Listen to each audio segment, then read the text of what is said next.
Ego இதுல பாத்தீங்கன்னா வந்து நமக்கு 4 வேரியண்டா வருதுங்க. 5 சீட்டர் ஸ்டாண்டர்ட், 6 சீட்டர் ஸ்டாண்டர்ட், 5 சீட்டர்ல ஏசி அண்ட் 5 சீட்டர் ஏசில சிஎன்ஜி அப்படின்னு சொல்லிட்டு 4 வேரியண்டா கொடுக்குறாங்க. நம்ம கூட இருக்கிறது பாத்தீங்கன்னா top line variant 5 seater standard AC. இதுக்கு அடுத்து சிஎன்ஜி வேணும்னா டிக்கில வந்து சிஎன்ஜி நமக்கு கொடுத்துருப்பாங்க. இது வந்து பெட்ரோல் வேரியன்ட் தான். இன்ஜின் ஆப்ஷனை பொறுத்த வரைக்கும் நமக்கு ஒரே இன்ஜின் ஆப்ஷன் தாங்க. 1200 சிசில 80 PS ப்ரொடியூஸ் பண்ணக்கூடிய வகையில கொடுத்துருக்காங்க. டார்க்கை பொறுத்த வரைக்கும் 105 நியூட்டன் மீட்டர் ஆஃப் டார்க் வரைக்கும் ப்ரொடியூஸ் பண்ணும் மேக்ஸிமமா. சிஎன்ஜில பாத்தீங்கன்னா 71 ஹார்ஸ் பவரும் 95 நியூட்டன் மீட்டர் ஆஃப் டார்க்கும் ப்ரொடியூஸ் பண்ற வகையில இருக்கு. சைட் லுக்ல பாத்தீங்கன்னா ஃபியூயல் டேங்க் வந்து நமக்கு இந்த இடத்துல கொடுத்துருக்காங்க. கிட்டத்தட்ட 32 லிட்டர் கெப்பாசிட்டி இருக்க வகையில கொடுத்துருக்காங்க. அண்ட் இண்டிகேட்டர்ஸ் எல்லாம் பாத்தீங்கன்னா ஃப்ரண்ட்ல வருது. ஓஆர்எம்ஸ் எல்லாமே மேனுவலி அட்ஜஸ்டபிள் தான். நம்ம வெளியே வச்சு மேனுவலா அட்ஜஸ்ட் பண்ற மாதிரி தான் இருக்கும்.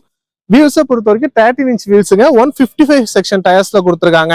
ஸோ நமக்கு ரொம்பவே பேசிக்கான ஒரு செட்டப்பா தான் இருக்கும் இந்த வெஹிக்கிளை பொறுத்த வரைக்கும். ஸோ மற்றபடி இல்லை வேற எந்த மாதிரி ஃபீச்சர்ஸ் லுக் வைஸ்லாம் எதுவும் நீங்கள் ஏஸ்டிக் வைஸ்லாம் பார்க்க முடியாதுங்க. டோர்ஸ் எல்லாமே sliding door type. Door handles பார்த்தீங்கன்னா பிளாக் கலர்ல அப்படியே தான் கொடுத்துருக்காங்க.